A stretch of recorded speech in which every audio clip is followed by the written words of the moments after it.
Okay, here we go. What I did, there's a little brown spot on his nose from the wood, a little dark spot, but that's okay. I'm not going to worry about that because we'll paint over that anyway. That doesn't bother me. So if you have a piece of wood that does that, don't worry about it. So what I did was I'm going to have him with a little staff. Okay, he's going to hold it and his other hand's going into a pocket. And then we're going to put some little feet and toes underneath, and we're going to round it up. We're going to put a little thing here, you know, for his hat. You know, we're going to have that drawn on there a little bit later. I'll do that a little better later, but you get the idea. So he's going to have a beard, of course, and let's do this first, though. This is going to be a little bit tricky, but it should be fine. What we're going to do is we're going to go down here, and remember, when you do the arms, you go in this way first, and then you turn it as you go down. Okay, so what we're going to do is we're going to go in at this angle, and we're going to turn it upright. Okay, see how that's done? So we went from this way, we turned it upward. All right, and then what we're going to do is we're just going to do a little clip there, and we're going to just take that out. We're going to follow this up in the back as well. Same angle. Pretty well straight with it. You don't want to go in this way because you're going to be going into his arm. You want to go look at it from the side and go straight in. From like, you see the corner here, you're going to go straight in. Alright? Because if you do it the other way, you're going to end up hacking some of his arm off. You know? So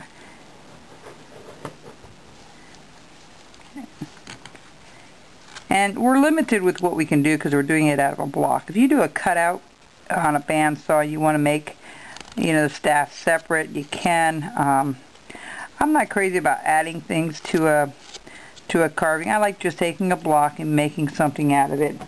I don't care to glue things together and that kind of thing. That's just not my style. Excuse me. My style is more just doing things from a block.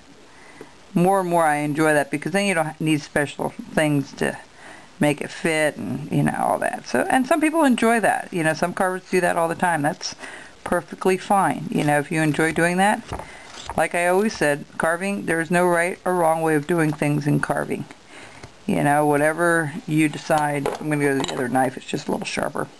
And sometimes a thinner blade glides through things a little bit nicer. As you can just see that. Okay, we're going to make this a little bit more rounded. Alright, so we have that arm kind of out already, and we're going to make that a little deeper, a little higher. So let's, and remember we do a lot with depth to make things look deeper than they are. Alright, of course none of this is to any kind of scale at all, you know. The nice thing about caricatures is that you don't have to.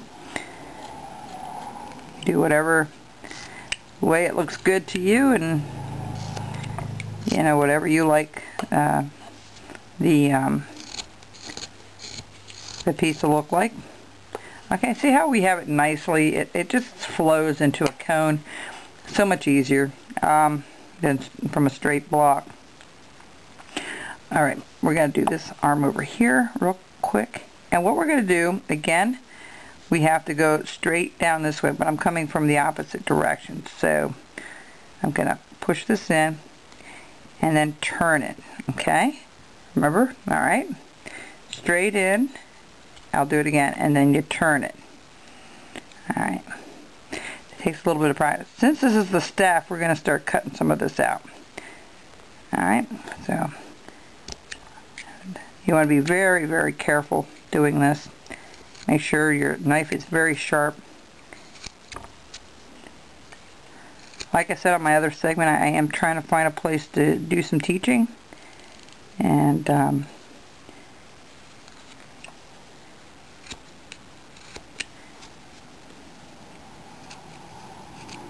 okay, we're going to go up here to the neck a little bit.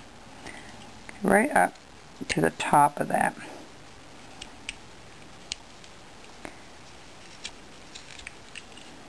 Okay. Alright, and then we're going to follow the staff. We're going to just do the outline of this staff, alright? And it's important to have a very sharp knife when you do this. And just follow that around.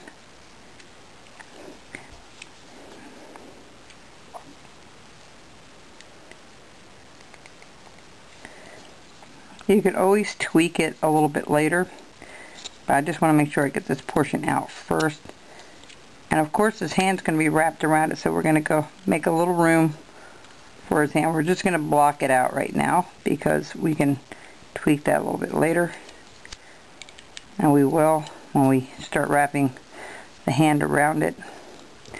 And I have a little bit of a curvature at the end here, so that's okay.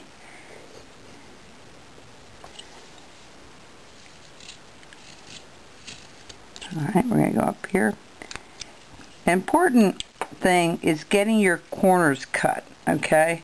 When you do your corners on this, let's see if I can get this really clear for you. Doing these corners are really super important, you know, and what you do is you just stick your knife in and just push a little ways in, okay? And then you can just, it'll pop out clean. If it doesn't, you go back and you re-push that same line.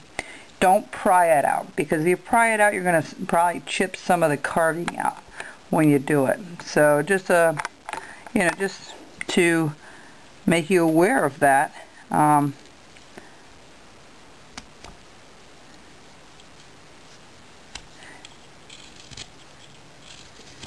And you have to be mindful how the grain is running. The grain is running this way, and of course I can't cut it this way because it's going uphill. It's a good way of it's going uphill. I'm going downhill with the cone. Alright. I love this wood. It's so nice and easy to carve. Basswood has always been a very popular carving tool, carving wood for many carvers. If you're a power carver, you're more into the Tupelo and such. Now this is very, very delicate, folks. You want to be careful, very careful with that. Alright, so I'm going to go up here and I'm just going to notch this out a little deeper. Okay, right there. See how I did that? That's what you want to do. You want to get those corners done really, and so I'm going to go out a little further and I'm going to again make this into a block that we're going to carve down a little bit. Again, I'm going to go back to the corners and just make sure I have those clean and cut where I should. And again, with the knife, I'm just following the staff up here. And notice how I'm holding my knife. I'm bringing the knife towards me. I have my thumb on top of the other for a little to stabilize things. And I'm just using my hand to guide. Okay? And I'm being very careful cutting that out. So I'm going to just bring this up a little, take a little bit of this off right now. This is going to take some work to bring this down to where I want it to be. And notice I'm doing the pivot motion with the knife. And it's so important to take your time. Now I'm going to do some of this offline so I can see it better, but you get the idea. The staff is coming out like it should, and we're going to take the tip of the knife and we're going to follow that line. Now when you do that, you don't want to push it in too far. If you push it in too far, you're going to put these little lines into the staff that you don't want. Try to make a very clean cut going down first, and then take your knife, and sometimes I use the back end of the knife to glide it next to where I need it to cut. See that? I'm not really cutting